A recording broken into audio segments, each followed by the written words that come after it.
बात मानता था, या यूं कहें कि विनय को उसकी हर बात माननी पड़ती थी। विनय जोरू का गुलाम बन गया था। आगे क्या हुआ जानने के लिए देखते हैं जोरू का गुलाम। आज विनय की शादी हुई थी। घर में खुशियों का माहौल था। विनय के माता पिता भाई बहन सब नई बहू के स्वागत की तैयारियों में जुटे थे। विनय जब अपनी नई नवेली दुल्हन काजल को घर लेकर आया तो सबने उन पर फूल बरसाए और नवविवाहित जोड़े का स्वागत किया। विनय का भरा पूरा परिवार था, जिसे देखकर काजल ने मन ही मन सोचा, इतना बड़ा परिवार, क्या मुझे इन सबकी सेवा करनी पड़ेगी? ना बाबा ना, मुझसे नहीं होगा ये सब। मुझे विनय को अपनी मुट्ठी में करना होगा। सुहाग रात के समय जब विनय काजल के पास जाता है और उसका घूंघट उठाता है तो देखता है कि काजल की आंखों से टप टप आंसू गिर रहे थे। क्या बात है काजल, तुम क्यों रो रही हो? क्या तुम इस शादी से खुश नहीं हो? मेरे हाथों में बहुत दर्द है।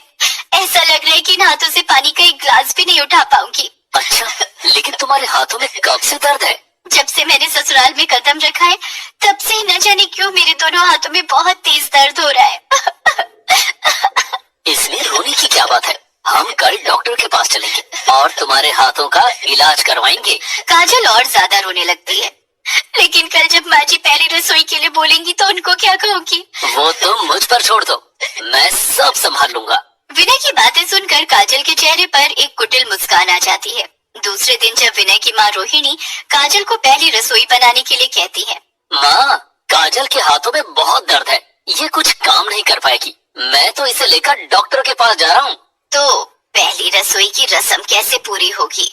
माँ, तुम बना लो ना, तुम्हारे हाथ के बने खाने का कोई जवाब नहीं है। और वैसे भी ये सारी रस्में बहुत पुरानी हो चुकी है माँ। अच्छा, तुम लोग खाना खा लेना, मैं काजल को लेकर डॉक्टर के पास जा रहा हूँ। विनय काजल को लेकर डॉक्टर के पास चला जाता है और रोहिणी देखती रह जाती है। तभी विनय की बहन सेजल कहती है, माँ, भैया को देखा आपने? एक ही रात में कितने बदल गए हैं। बदल नहीं गया, जोरू का गुलाम बन गया है। उधर काजल विनय को लेकर एक डॉक्टर के पास जाती है। विनय, मेरी पक्की सहेली एक डॉक्टर है, क्यों ना हम उसके पास चले? मेरा इलाज भी हो जाएगा और मैं अपनी सहेली से मिल भी लूंगी। हाँ हाँ, क्यों नहीं, चलो। काजल डॉक्टर पारुल के पास जाती है। दरअसल काजल ने पारुल को पहले से ही बता दिया था कि विनय को क्या बोलना है।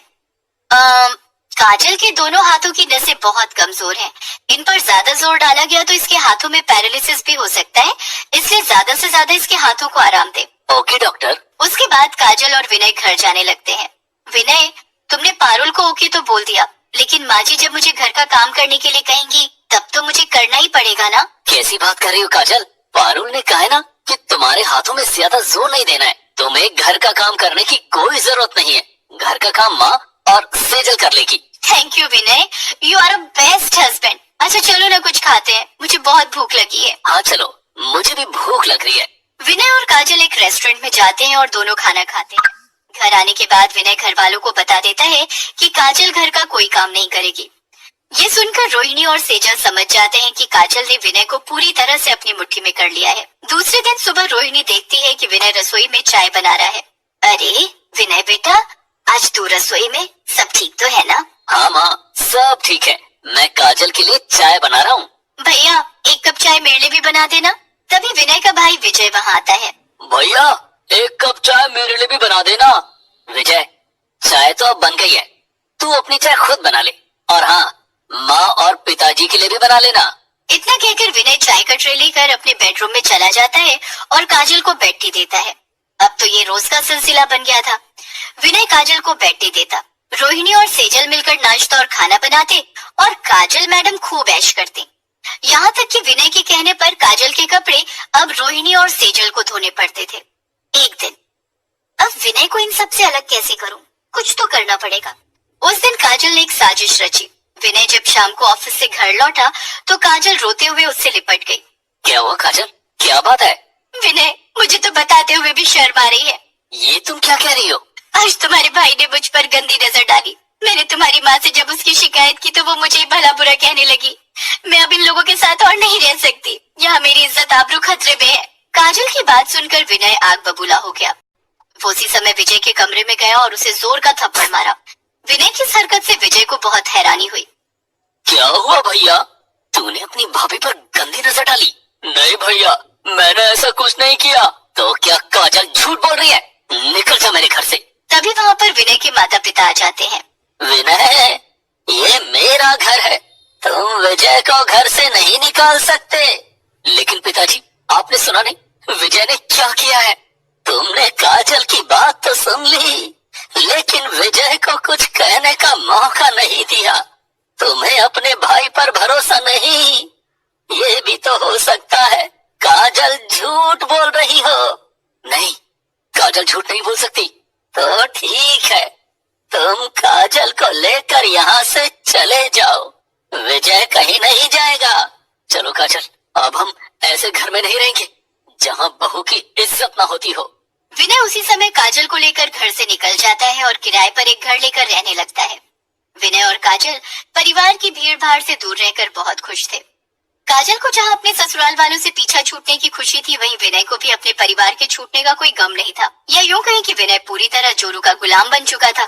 कुछ दिन तो सब कुछ ठीक चलता रहा, लेकिन एक दिन अचानक विनय के जीवन में एक तूफान आ गया।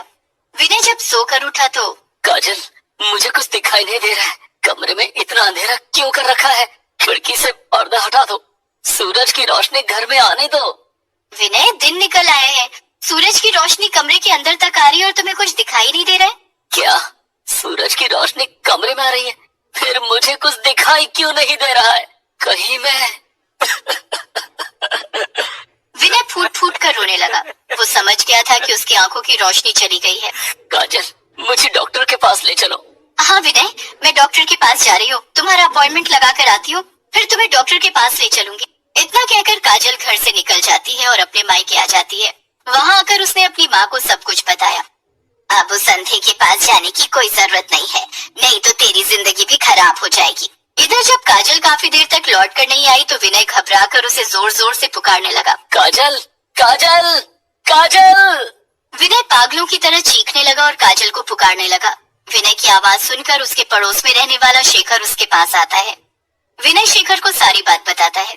शेखर, क्या तुम फोन करके मेरे घर वालों को बता दोगे कि मैं बर्बाद हो चुका हूँ?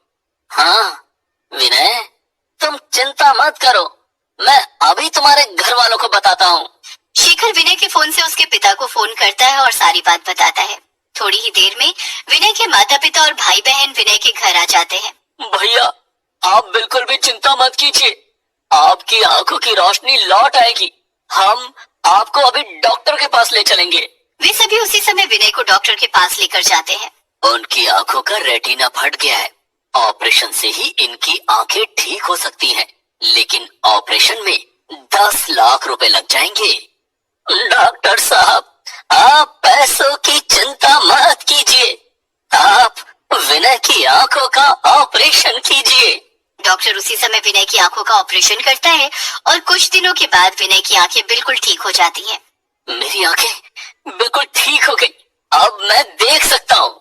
हाँ भैया, आप सब कुछ देख सकते हैं। विजय, मुझे माफ कर दे मेरे भाई, मेरी आंखें खुल गई हैं। अब मुझे समझ आ गया है कि मेरी आंखों की रोशनी इसलिए गई थी ताकि मैं सही और गलत की पहचान कर सकूं। काजल की बातों में आकर मैंने तुम्हें मारा, अपनों से रिश्ता तोड़ा, और आज मेरे बुरे वक्त में काजल मुझे छोड़कर चली गई और मेरा परिवार मेरे साथ खड़ा है।